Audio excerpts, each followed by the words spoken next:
दोस्तों आज की पुस्तक है फ्रेड फैक्टर और इसके राइटर हैं मार्क सैनबोर्न। दोस्तों जो ये ऑथर है सैनबोर्न, ये एक नए घर में शिफ्ट होते हैं। तो जब ये घर में पहुंचते हैं तो बाहर से एक बेल बजती है और वहाँ पर एक पोस्टमैन खड़ा है और पोस्टमैन अपना रेफरेंस देता है, अपना इंट्रोडक्शन देता है कि मैं फ्रेड हूँ और मैं आपका पोस्टमैन हूँ। तो मैं आपके यहाँ डाक देने के लिए रोज़ आऊँगा। मैं ये जानना चाहता हूँ कि आप क्या काम करते हैं। तो दोस्तों जो ये मार्क सैनबोर्न है, ये बताते हैं कि मैं एक राइटर हूँ, मैं एक मोटिवेशनल स्पीकर हूँ और मेरे पास डाक आती रहती है, तो आप उसका ध्यान रखना।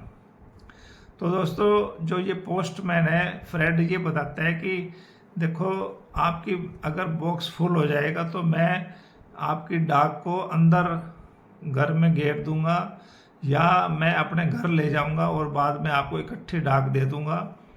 क्योंकि जब आपका मेल बॉक्स भर जाएगा तो वो चोरी होने का भी खतरा है और वो बारिश वगैरह में भी ख़राब हो सकता है। तो इसलिए तो ये जो पोस्टमैन है ये अपनी ड्यूटी को ज़्यादा सीरियसली लेता है और दूसरों की सुरक्षा के बारे में और उनके जीवन को आसान बनाने के बारे में सोचता है। तो ये पुस्तक हमें सिखा रही है कि जब आप किसी चाहे छोटे से छोटे काम को भी कर रहे हैं, ऑर्डिनरी काम को कर रहे हैं, तो उसको अगर एक्स्ट्रा ऑर्डिनरी वे में करते हैं, थोड़ा सा अपनी ड्यूटी से आगे बढ़कर काम करते हैं, तो आपको भी अच्छा लगता है, आपकी ज़िंदगी बदलती है और दूसरों की ज़िंदगी भी बदलती है। दोस्तों जब आपको ऐसे लगने लगे कि काम में आनंद नहीं आ रहा, मज़ा नहीं आ रहा, तो दोस्तों आप जो है अपने आप को री इन्वेंट करें और अपने काम के अंदर वैल्यू देना शुरू करें। जब आप वैल्यू देने लगेंगे तो आपका रिलेशनशिप बन जाता है और आप दूसरों की ज़िंदगी में भी बदलाव लाते हैं और अपनी ज़िंदगी में भी बदलाव लाते हैं। ये पुस्तक हमें ये सिखाती है। पोस्टमैन की कहानी से हमारे को सीख मिलती है कि हमारा पोस्टमैन का काम सिर्फ डाक बांटना भी नहीं है, उसके अलावा लोगों की ज़िंदगी को आसान बनाना है और सुरक्षित बनाना है, ताकि उसको मेल अच्छी तरह से रिसीव हो जाए, समय पर रिसीव हो जाए और जो है उनको भी लगे कि हमारा कोई केयर करता है। तो दोस्तों ये पुस्तक हमें ये सिखाती है कि जो आप अपना काम जब करते हैं तो असाधारण करने के लिए उसके लिए बहुत बड़े पद की जरूरत नहीं है, बहुत संसाधनों की जरूरत नहीं होती। दोस्तों ये आपके काम के पैशन से आता है, रिश्ते बनाने से आता है, क्रिएटिविटी से आता है और दोस्तों छोटी छोटी चीज़ों को भी एक्स्ट्रा प्रयास करने से आता है। दोस्तों आप दूसरों की ज़िंदगी को जब आसान बनाते हैं, बेहतर बनाते हैं, तो दोस्तों आपको भी जीवन में संतोष प्राप्त होता है। इसलिए आप अपनी ज़िंदगी को भी अच्छा बना सकते हैं और दूसरों की ज़िंदगी को भी अच्छा बना सकते हैं। इस पुस्तक में फ्रेड फैक्टर और फ्रेड स्प्लिट के बारे में बताया गया है कि ये क्या है। इसके अंदर गोल्डन रूल बताया गया है कि दूसरों के साथ आप वैसा ही व्यवहार करो जैसा कि आप दूसरों से अपने साथ चाहते हैं। तो दोस्तों ये पुस्तक कहती है कि treat others the way you would like to be treated by them. दोस्तों अगर आपके दिल में उदारता है, दूसरों के प्रति सम्मान है और दया है, तो दोस्तों ये फ्रेड फैक्टर जो है आपको हमेशा कामयाब बनाएगा, आपको संतोषजनक बनाएगा और दोस्तों आपका ऑर्डिनरी जो काम है वो एक्स्ट्रा ऑर्डिनरी बन जाएगा। इसलिए दोस्तों जिस व्यवहार को आप चाहते हो उस व्यवहार को पुरस्कृत भी करो। ऐसे व्यक्तियों को ढूंढो जो ऐसे अच्छा काम करते हैं। दोस्तों उनको स्पेसिफिक फीडबैक दो, उनकी प्रशंसा करो, उनको अवार्ड दो।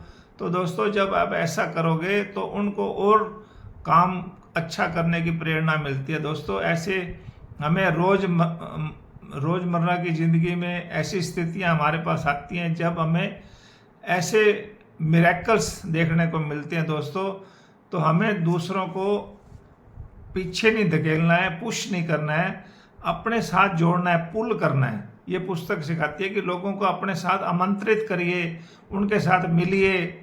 जैसे ये पोस्टमैन जाकर उस व्यक्ति से मिलता है जिसकी वो डार्क सप्लाई करता है।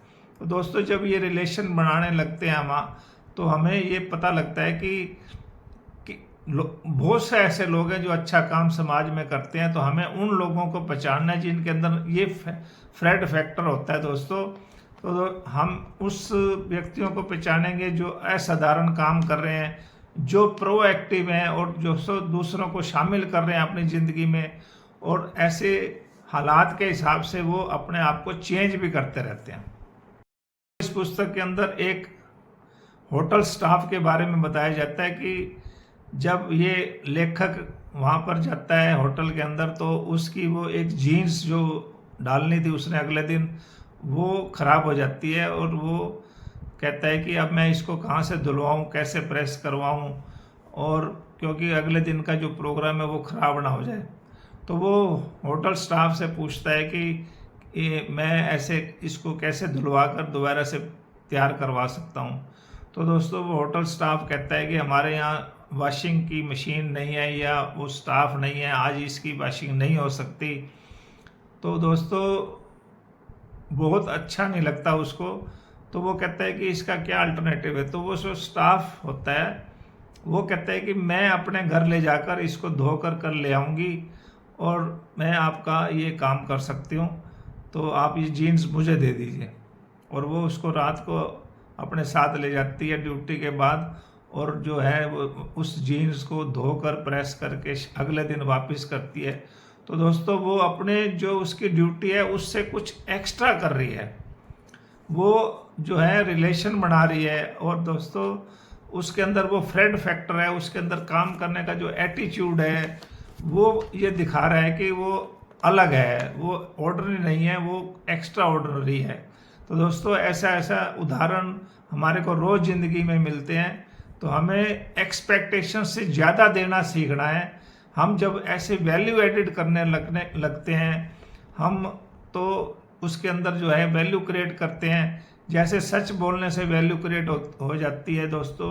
जब हम प्रोएक्टिव होकर ज़रूरतों को पहले से पूरा कर देते हैं, दूसरों की ज़िंदगी को सरल बनाने लगते हैं, कुछ सरप्राइज गिफ्ट देने लगते हैं, उनको जो है एक्सपेक्टेशन से ज़्यादा देने लगते हैं, तो दोस्तों हम अपनी पर्सनैलिटी पावर को यूज़ करते हैं। इसलिए जो हम दूसरों को एंटरटेन करने लगते हैं तो रिलेशन भी बनते हैं और संतोष भी मिलता है और काम भी अच्छा होता है दोस्तों। इसलिए हमें अपने आप को री इन्वेंट करना है ताकि अपनी बोरियत तो दूर हो जाए और खुद को नयापन महसूस होने लग जाए।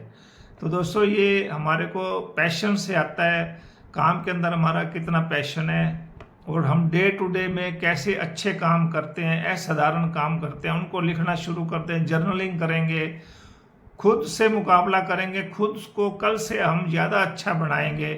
तो दोस्तों हम अपने आप को री इन्वेंट कर लेते हैं और हम अपनी बोरियत को दूर कर लेते हैं। ऐसे लोगों को दोस्तों हमें ढूंढना है जो ऐसे अच्छे अच्छे काम करते हैं दोस्तों। तो दूसरों को खोजना है, उनको पुरस्कार देना है, उनको शिक्षित करना है और उनको ऐसा डेमोन्स्ट्रेट करके भी दिखाना है कि अपने उदाहरण से हम दूसरों को भी सिखा सकते हैं कि जीवन में अच्छा कैसे जिया जाता है। तो इस पुस्तक में फ्रेड फैक्टर के 4 प्रिंसिपल बताए गए हैं कि हर कोई फ़र्क ला सकता है, दूसरों की ज़िंदगी में फ़र्क ला सकता है, अपनी ज़िंदगी में फ़र्क ला सकता है, सिर्फ प्रयास करने की ज़रूरत है। और दोस्तों सफलता जो है संबंधों पर आधारित होती है। हमें छोटे छोटे काम को भी बेहतर बनाने का तरीका पता होना चाहिए, हमें दूसरों को जानना आना चाहिए, दूसरों को समझना आना चाहिए। और दोस्तों व्यक्तिगत सेवा देने से हम दूसरों के साथ संबंधित अच्छे संबंध बना सकते हैं। दोस्तों इस पुस्तक में ये भी बताया गया है कि हम दूसरों के लिए लगातार मूल्य क्रिएट करें, वैल्यू बनाएं उनके लिए। और दोस्तों चौथा पॉइंट इसमें बताया कि खुद को नियमित रूप से उल्लासित बनाएं, ऊर्जा लाएं अपने अंदर, री इन्वेंट करें। तो दोस्तों हम जो है नए बन जाएंगे और हम अपने आप को ओरिजिनल फील करने लगेंगे। तो दोस्तों जो लोग असाधारण सेवा देते हैं वो जो है आगे चलकर फ्रेड बनते हैं। फ्रेड हर जगह नहीं होते दोस्तों, ये पॉजिटिव माइंडसेट के साथ आते हैं। जिनका पॉजिटिव माइंडसेट है वो दोस्तों छोटी छोटी चीज़ों के अंदर भी एक्सेलेंस लाते हैं। इसलिए हमारे को हर एक के अंदर ये डिफरेंस लाने की क्षमता होती है। तो हम अपने अंदर से ढूंढें कि कैसे हम दूसरों की ज़िंदगी में अच्छा ला सकते हैं, बेहतर कर सकते हैं, और हम अपने छोटे छोटे कामों में दयालुता के साथ पेश आएँ, सकारात्मकता के साथ, पॉजिटिविटी के साथ काम करें और लगातार अच्छा करते रहें, अपने जीवन में अवसरों को पहचानते रहें, तभी हम दूसरों की ज़िंदगी में फ़र्क ला सकते हैं। तो इस पुस्तक का सबसे महत्वपूर्ण जो पार्ट है वो यही है कि ज़िंदगी में हम रिलेशन बनाकर, वैल्यू देकर जो हम प्रगति कर सकते हैं, साधारण व्यक्ति से असाधारण बन सकते हैं। तो दोस्तों, हमें सीखना होगा कि हम रिलेशन कैसे बनाएं।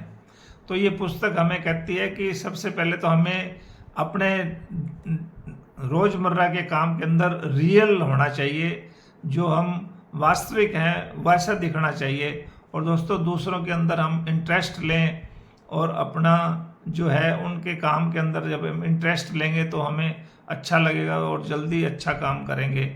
और इसके साथ साथ हमें बेटर लिसनर होना चाहिए कि हम दूसरों की समस्याओं को सुनें। इससे पहले कि हम ज़्यादा बोलने से पहले दूसरों के ज़्यादा बात सुनेंगे तो हमें समस्या का भी जल्दी पता लगता है और हम उसका समाधान भी जल्दी ढूंढते हैं। इसके साथ बताया गया कि हमें एम्पैथेटिक होना चाहिए, कि हमें ये सोचना चाहिए कि दूसरे के साथ कैसे बीत रही है, और अगर ऐसा हमारे साथ बीतेगा तो हम क्या करेंगे। तो दोस्तों, हम अच्छे पॉजिटिव जो है सुजेशन देते हैं, पॉजिटिव होकर काम करते हैं और उसके दुख के अंदर अपने दुख को समझते हैं, तो हम जो है अच्छे फैसले लेते हैं ज़िंदगी के अंदर। तो दोस्तों, इसके अंदर ये भी बताया गया कि हमें हॉनेस्ट होना है, हमें ईमानदारी से काम करना होता है और ईमानदारी से उसका जवाब देना होता है, ईमानदारी से हमें डिसीजन लेने हैं। तो दोस्तों, हम साधारण से असाधारण व्यक्ति बन सकते हैं। और ये पुस्तक कहते हैं कि हमें हमेशा हेल्पफुल रहना चाहिए, दूसरों की मदद करते रहना चाहिए कि हम क्या कंट्रीब्यूट कर सकते हैं, हम क्या वैल्यू दे सकते हैं, ये हम निरंतर प्रयास करते रहने चाहिए। और बी प्रॉम्प्ट, ये पुस्तक कहते हैं कि हमें तुरंत उसका हल देना है, तुरंत उसकी समस्या का समाधान ढूंढना है और तुरंत हमें निर्णय देने हैं। तो दोस्तों, जितनी जल्दी हम डिसीजन देते हैं, जितनी जल्दी हम सुधार लाते हैं, तो हम दोस्तों अच्छे रिलेशन बना सकते हैं। ये रिलेशन बनाने के फार्मूले इस पुस्तक में दिए गए हैं। तो दोस्तों, ये पुस्तक बहुत अच्छी है और हमें सिखाती है कि ज़िंदगी में हम बदलाव ला सकते हैं और इस बदलाव के लिए वैल्यू क्रिएट कर सकते हैं। और दोस्तों, निरंतर हम प्रयास करते रहें तो हम दोस्तों ये चीज़ें हम पा सकते हैं, हम अपने आप को भी बदल सकते हैं। दोस्तों, ये पुस्तक कैसी लगी, आप इसको लाइक करें, शेयर करें, कमेंट करें और दोस्तों मेरे चैनल को सब्सक्राइब करें। Thank you very much.